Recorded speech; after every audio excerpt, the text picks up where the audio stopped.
Praise the Lord. இயேசுவின் ரத்தம் ஜெயம். தினமும் இயேசு நிகழ்ச்சிக்கு உங்களை கர்த்தராகிய இயேசு கிறிஸ்துவின் நாமத்தில் வரவேற்கிறேன். செய்தியின் தலைப்பு: சகல வேதனைகளையும் அவமானங்களையும் கர்த்தர் லாபமாக்கி மகிழ்ச்சியாக்கி தருவார்.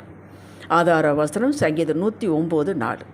என் சிநேகத்துக்கு பதிலாக என்னை விரோதிக்கிறார்கள், நானோ ஜெபம் பண்ணி கொண்டிருக்கிறேன். ஆவியின் கனியாகிய பொறுமையை உடையவர்களே. இந்த வசனம் என்ன சொல்கிறது? நான் நல்லதுன்னு போனால் பொல்லாதுன்னு வருது, நான் சந்தோஷமாக பேசினா யுத்தத்துக்கு வருகிறார்கள். ஆனால் நான் விட்டேன், நான் பழி வாங்க மாட்டேன், நான் ஜெபம் பண்ணி கொண்டிருக்கிறேன். இதன் பொருள் என்ன? நான் கர்த்தரையே சார்ந்து கொண்டேன். அவர் என்ன செய்கிறாரோ செய்யட்டும், அவர் முகத்தையே பார்க்கிறேன் என்பதாகும். தாவீது சொல்கிறார், அவனுக்கு எத்தனை பாடுகள். அதிலிருந்து தான் இப்போ பார்க்க போகிறோம். தாவீது ஆடு மேய்த்து கொண்டிருக்கும் போது வீட்டிலிருந்து அழைப்பு வருகிறது. தீர்க்கதரிசி உன்னை அழைக்கிறார் என்று வந்தான். சகோதரர் மத்தியிலே, குடும்பத்தார் மத்தியிலே எல்லோரும் அவனை ஒரு பொருட்டாகவே நினைக்கவில்லை. ஆனால் கர்த்தர் கரம் நீட்டி இந்த ஒதுக்கப்பட்டவனை, இந்த மறக்கப்பட்டவனை, இந்த மறைக்கப்பட்டவனை தான் அபிஷேகம் பண்ணினார். 1 சாமுவேல் 16:13. இதன் பொருள் என்ன? இவன் மேல் நான் ஒப்பற்ற திட்டத்தை வைத்துள்ளேன், அதை நிறைவேற்றுவேன், அதை திட்டம் பண்ணினேன், அதை செய்து முடிப்பேன். ஏசாயா 46:11. அதாவது அபிஷேகம் பண்ணப்பட்டவர்கள் மேல், நம்மேல் தான், உங்கள் மேல் தான் கர்த்தர் இன்வெஸ்ட்மெண்ட் பண்ணியுள்ளார். இதை கெடுக்கவே பிசாசு பல தந்திர உபாயங்களை காட்டி நம்மை கர்த்தரின் பாதையிலிருந்து, விசுவாசத்திலிருந்து, ஃபோக்கஸிலிருந்து விலக்கி மாற்று திசையில் புலம்பனுடனும் அழுகையுடனும் பயணிக்க விரும்புகிறார். அவர் நம்மேல் ஒரு திட்டம் வைத்திருக்கிறார், உங்கள் மேல் ஒரு பெரிய திட்டம் வைத்திருக்கிறார். அதை அறிந்து கொண்ட பிசாசு அதிலிருந்து விளக்க வேண்டும், விசுவாசத்திற்கு உங்களை விளக்க வேண்டும், அந்த லைனிலிருந்து விளக்க வேண்டும், அவருடைய கர்த்தருடைய பிடியிலிருந்து உங்களை விளக்க வேண்டும் என்பதற்காக பல உபாய தந்திரங்களை கொண்டு வருவான். அவன் பாரு, உங்களை மதிக்கவே மாட்டேங்கிறான். நீங்கள் அவனுக்கு நல்லது தானே செஞ்சீங்க, ஓடி போய் எனக்கு ஜெபம் பண்ணிடலே, அவருக்காக எத்தனை உதவி பண்ணீங்க, இப்போ உங்களை பார்த்து பாராம இப்படி தூண்டிக்கொண்டே இருப்பான். இது எதற்காக? நம்மளை ஃபோக்கஸிலிருந்து வேறு பக்கம் திருப்புவதற்காக. நாம் திரும்பக்கூடாது. இந்த தந்திரத்தை நாம் புரிந்து கொள்ள வேண்டும். அவனுடைய தந்திரத்தை நாம் புரியாதவர்கள் அல்லவே என்று வேதம் சொல்லுகிறது. வெற்றியின் பாதையில் நாம் தைரியமாக நடக்கலாம். இந்த பாதையில் காலடி எடுத்து வைத்த உடனே ஆவியானவர் வெற்றி கொடி ஏற்றிவிட்டார். இன்னும் முடியவில்லை, ஆனால் வெற்றி கொடி ஏற்றிவிட்டார். அப்படித்தான் வேதம் சொல்லுகிறது. இந்த பாதையில், கர்த்தரோடு நடக்கும் பாதையில், பொறுத்து கொள்ளும் பாதையில், ஏற்றுக்கொள்ளும் பாதையில் அவர் பதில் செய்வார், அவர் பழி வாங்குவார் என்று எல்லாவற்றையும் அவர் கையில் விட்டுவிட்டு நாம் நம் சொந்த வேலையை பார்த்து கொண்டிருக்கிறோம் அல்லவா? இந்த பாதையில் நாம் நன்மை செய்தால் இதற்கு பதில் தீமைதான் வரும். அது அப்படித்தான்.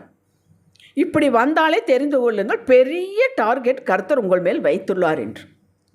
நாம் சமாதானமாக பேசினால் அவர்கள் யுத்தத்திற்கு எத்தனை பண்ணுவார்கள்? சங்கீதம் 127. நன்மைக்கு பதிலாக எனக்கு தீமை செய்கிறார்கள், என் சிநேகத்துக்கு பதிலாக என்னை பகைக்கிறார்கள். சங்கீதம் 109:5. அப்படித்தானே சவுலுக்கு நன்மைதானே செய்தான் மாமனாருக்கு. எத்தனை தீமைகள் செய்தான். ஓடி ஓடி துரத்துனானே கொல்லுவதற்கு. ஆனால் தாவீது மேல் வைத்த அந்த பெரிய திட்டம், அந்த திட்டத்திற்கு நேராக நடத்தும்போது சவுல் கையில் ஒரு நாள் விட்டு கொடுக்கவில்லை ஆண்டவர். இந்த பாதுகாப்பு எல்லா ஆண்டவரின் மக்களுக்கும் உண்டு. நடந்தது, இப்போதும் நடந்து வருகிறது, இனிமேலும் நடக்கும். இதை தாங்கி கொண்டு, பொறுத்து கொண்டு, நம்முடைய ஃபோக்கஸை தவறவிடாமல் அதன் மேலேயே கண்களை வைத்து நடப்போம் என்றால் சாதாரண வெற்றி அல்லங்க. பல பேர் வாயை அடைக்கும் பிளக்கும் வெற்றி கிடைக்கும். உங்களுக்குத்தான், உங்களை பார்த்தான் பேசுகிறார். எத்தனை அவமானங்கள், எத்தனை நிந்தைகள், வேதனைகள் அடைந்தோமோ அதற்கு பதிலாக 1 மடங்கு 2 மடங்கு அல்ல, பல மடங்கு நன்மைகள், சந்தோஷத்தை அடைவோம். அதற்கு நாம் கொஞ்சம் பொறுத்து இருக்க வேண்டும். அதுதான் நாம் செய்கிற இன்வெஸ்ட்மெண்ட். கர்த்தர் நம்மேல் ஒரு இன்வெஸ்ட்மெண்ட் பண்ணியிருக்கிறார். நாம் ஒரு விலைக்கரையும் செலுத்துவது இதுதான். பெரிய பெரிய காரியங்கள் அவர் நம்மிடம் எதிர்பார்க்கவில்லை. அவரோடு இணைந்து நடக்கும்போது பல காரியங்கள் கொண்டாந்து குப்பைகளை போடுவான் பிசாசு. அது குப்பை என்று இடப்பக்கம் வலப்பக்கம் தள்ளிவிட்டு நடக்க வேண்டும். சிரமம்தான். ஆனால் சிரமத்தில் தான் அத்தனையும் ஆசீர்வாதங்களும் இருக்கிறது. இது நிரூபிக்கப்பட்ட உண்மை. வேதத்தில் சாட்சிகளை பாருங்கள். அதனால தான் சங்கீதம் 119:1-2 எழுதி வைக்கப்பட்டுள்ளது.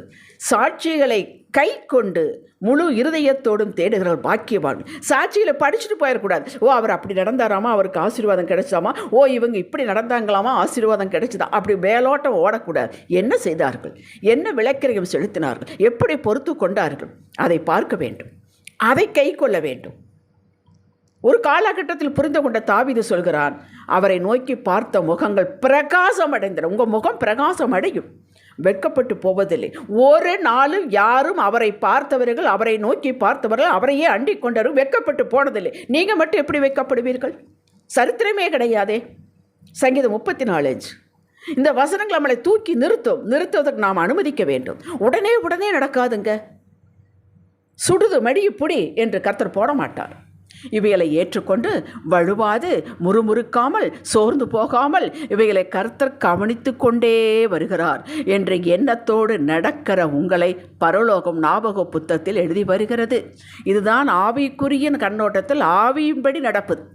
ஆவியின்படி நடப்பது என்னவோ பெரிய காரியம் தலைகளாக நடக்கணுங்கிற அவசியம் இல்லை. நம்ம சொந்த புத்தியை தள்ளி வைத்துவிட்டு, சொந்த உணர்வுகளை தள்ளி வைத்துவிட்டு அவரை பிரியப்படுத்தும்படி நடக்கிறோம் அல்லவா? எழுதி கையில் கொடுக்கப்பட்டுள்ளது வேதம். அதை படியுங்கள். இதுதாங்க நாம் செலுத்தும் விளக்கரையும் இல்லாமல், பாடுகள் இல்லாமல் பரத்திலிருந்து எதுவும் கிடைக்காது. ரட்சிப்பு மட்டுமே இலவசம். திரும்ப நான் சொல்லி வருகிறேன், உழைப்பு இருக்க வேண்டும், வேதம் வாசிக்க வேண்டும், வேதத்தின் அடிப்படை இருக்க வேண்டும், சகலத்தை அவர் கையில் ஒப்புக் கொடுக்க வேண்டும், அவரை முதன்மைப்படுத்த வேண்டும், அவரை முக்கியப்படுத்த வேண்டும், அவருக்கு நேரம் கொடுக்க வேண்டும். பின் வேலை செய்து பாருங்கள். ஆபிரகாமை எத்தனை பேர் நிந்தையாய் பேசியிருப்பார்கள். 100 வயது ஆகப் போகிறது, ஆண்டவர் பேரை மாற்றினானாமா, ஆபிரகாம் என்று மாற்றிருக்கிறாராம். பிள்ளை கொடுப்பாரா, பிள்ளைக்கு பேர் கூட கொடுத்திருக்கிறாரா, ஆசையப்பார் என்று எப்படி பேசியிருப்பார்கள். நடந்ததே. வரலாற்றில் விசுவாச தந்தை என்று இடம் பெற்றானே, எத்தனை பாடுகள் சகித்திருப்பான், எத்தனை அவமானங்களை சகித்திருப்பான். சகிக்க வேண்டுங்க. அதுதாங்க விளக்கரையும். 1 சாமுவேல் 1ஆம் அதிகாரத்தில் அன்னாளுக்கு குழந்தை இல்லை. அவளுடைய சக்கலத்தை குழந்தைகள் உண்டு. அவள் இவளை மனமடிவாக்கி கொண்டே இருப்பாள். அந்த காலத்தில் நடக்கிறது, இந்த காலத்தில் நடக்கிறது. ஆண்டவர் சமூகத்தில் அன்னாள் அழுவாள். ஒவ்வொரு வருடம் எருசலேமுக்கு போகும் பொழுது, பண்டிகை காலங்கள் போகும் பொழுது அழுதுவிட்டு ஜெபித்துவிட்டு வருவாள். இது தொடர்ந்து நடந்து கொண்டிருந்தது.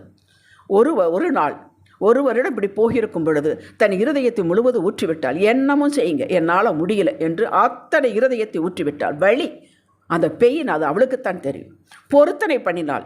எனக்கு ஒரு ஆண் குழந்தையை கொடுங்கள், உங்களுக்கே கொடுக்கிறேன், எனக்கு குழந்தை இல்லை, மலடி என்ற பெயர் மட்டும் மாறட்டும் என்று கேட்டாள். கர்த்தர் சாமுவேலை கொடுத்தார். பொருத்தனையின்படி அவனை கொண்டு கர்த்தர் சமூகத்தில் விட்டுவிட்டார். பின் அவளை கேட்கவில்லை. கர்த்தர் பதிலாக, அவளுடைய பொறுமைக்கு பதிலாக, அவளுடைய பொருத்தனை சரியாக நிறைவேற்றினாலே அதற்கு பதிலாக 3 ஆண் மக்கள் 2 பெண் மக்களை கொடுத்து நிறைவான சந்தோஷத்தை கொடுத்தார். அப்படிதாங்க உங்களுக்கு நடக்கும். குழந்தை பாக்கி மட்டுமல்ல, எல்லாவற்றிலும் நிறைவான சந்தோஷத்தை கொடுப்பார். நிரந்தரமாக உங்கள் நிந்தை அவமானம் நீக்கப்பட்டும். அவளுக்கு எப்படி நீங்கியதோ அப்படி உங்களுக்கு நீங்கும், எனக்கும் நீங்கும், எல்லாருக்கும் நீங்கும், நம்புவர்களுக்கு நீங்கும், இதை கேட்கிறவர்களுக்கு நீங்கும். யாக்கோபு தன் மாமனார் லாபானிடம் 20 வருடங்கள் வேலை செய்தான். ராகேலுக்காக முதல் 7 வருடம் வேலை செய்தான்.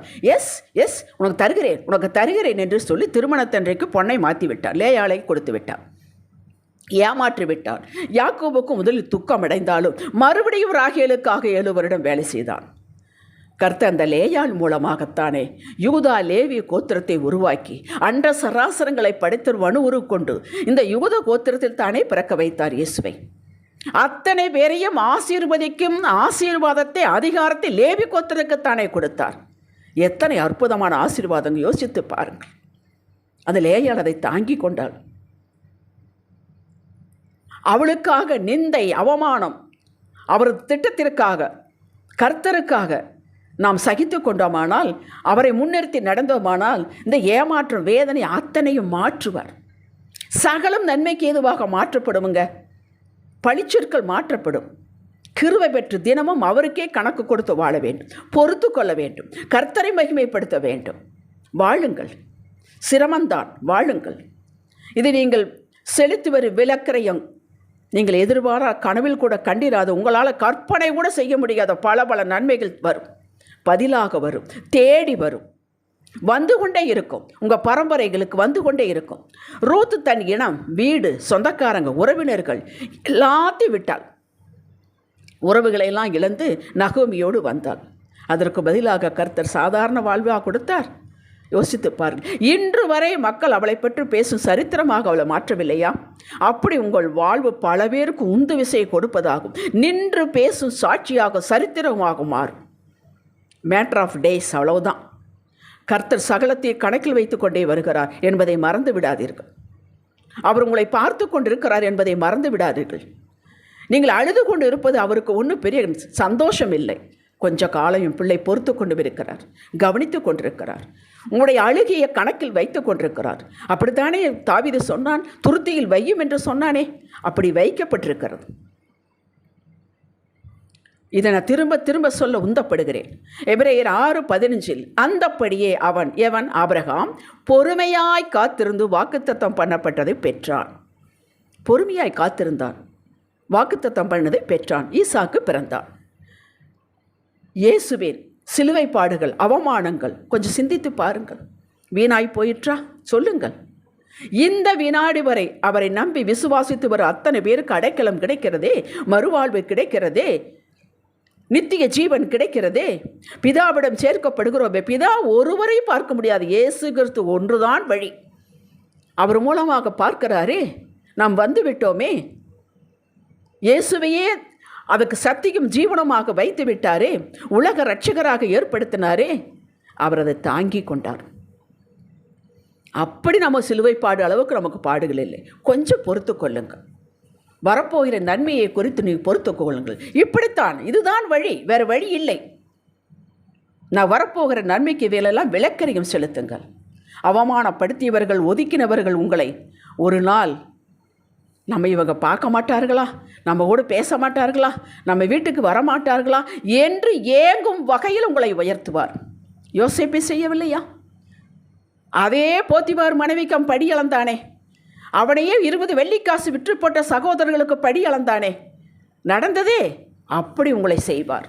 கவலைப்படாதீர்கள், நிச்சயம் நடக்கும். பொறுத்து கொள்ளுங்கள். பொறுமை அவசியம், நீடிய பொறுமை அவசியம். எத்தனை காலத்திற்கு? அவர் குறிப்பிட்ட காலத்திற்கு. நமக்கு அது அவசரமாக இருக்கலாம், அது அவருடைய காலத்தில் சரியான நேரம். ஹல்லேலூயா. ஜெபிக்கலாம். தகப்பனே, அடியான் உம்முடைய பிள்ளை, உம் திட்டம் எண்ணில் நிறைவேற சகலத்தையும் உமது கிருபை கொண்டு உருவ நடந்து வருவேன் ஆண்டவரே, இயேசுவே நாமத்தில் பிதாவே. இன்றைய சிந்தனைக்கு அவமானம், நிந்தை, ஏமாற்றங்கள் இவைகளை எல்லாம் நான் லாபமாக்கி கொள்வேன் இயேசுவே நாமத்தில். ஹல்லேலூயா.